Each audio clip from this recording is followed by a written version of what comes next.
400 पार, अब की बार 400 पार, अब की बार 400 पार, फिर एक बार मोदी सरकार, फिर एक बार मोदी सरकार, फिर एक बार मोदी सरकार, हिमाचल में हिमाचल में हिमाचल में और अर्की विधानसभा क्षेत्र अर्की विधानसभा क्षेत्र अर्की विधानसभा क्षेत्र आप सबका बहुत बहने नौजवान साथियों प्यारे बच्चों, जैसे भाषण रतनपाल जी ने और गोविंद जी ने अच्छा भाषण दे दिया है। मैं समझता हूँ मुझे बहुत ज्यादा कहने की आवश्यकता नहीं है। मुझे केवल आपका धन्यवाद करना है और आपसे निवेदन करना है। पिछले के लिए धन्यवाद और आगे के लिए निवेदन करना है। मैं आपका आभारी हूँ। पिछली बार लोकसभा का चुनाव लगभग इसी समय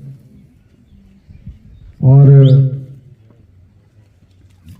29,454 वोट गोविंद जी ने मेरे को 29,454 वोटों की लीड आपने मुझे दी थी। तो 35,000 वोटों की लीड, क्योंकि पिछले 6,000 पे आपने कवर किया, तो 35,000 वोटों की लीड आपने मुझे अर्की विधानसभा क्षेत्र से दी थी, में आपने लीड दी थी। तो मैं तो आपका आभारी हूँ।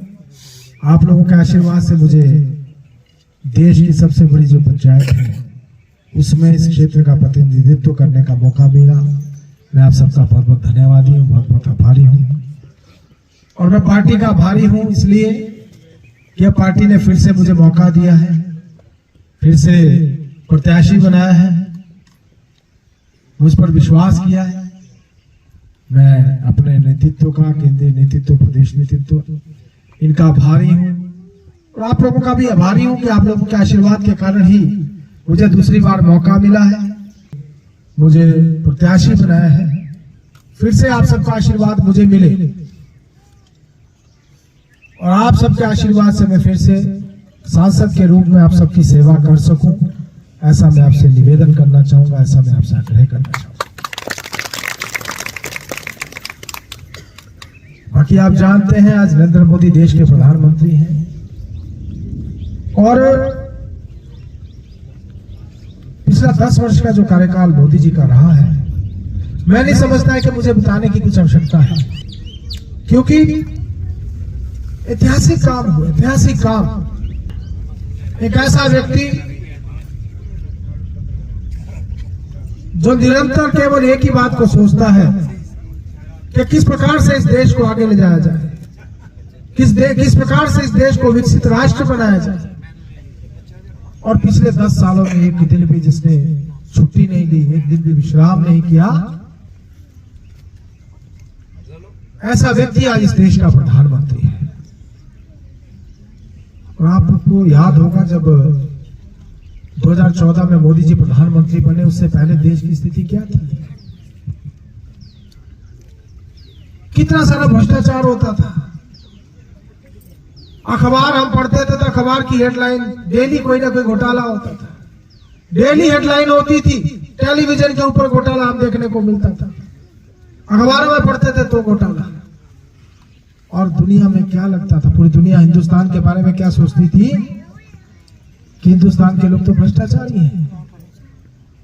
पूरी दुनिया हमको भ्रष्टाचारी मानती थी, भ्रष्टाचारी कहती थी, क्योंकि हालात ही कुछ ऐसे थे। लेकिन जब से मोदी देश के प्रधानमंत्री बने, क्या किसी ने एक भी घोटाला सुना? क्या कहा मोदी जी ने कि ना खाऊंगा ना खाने दूंगा।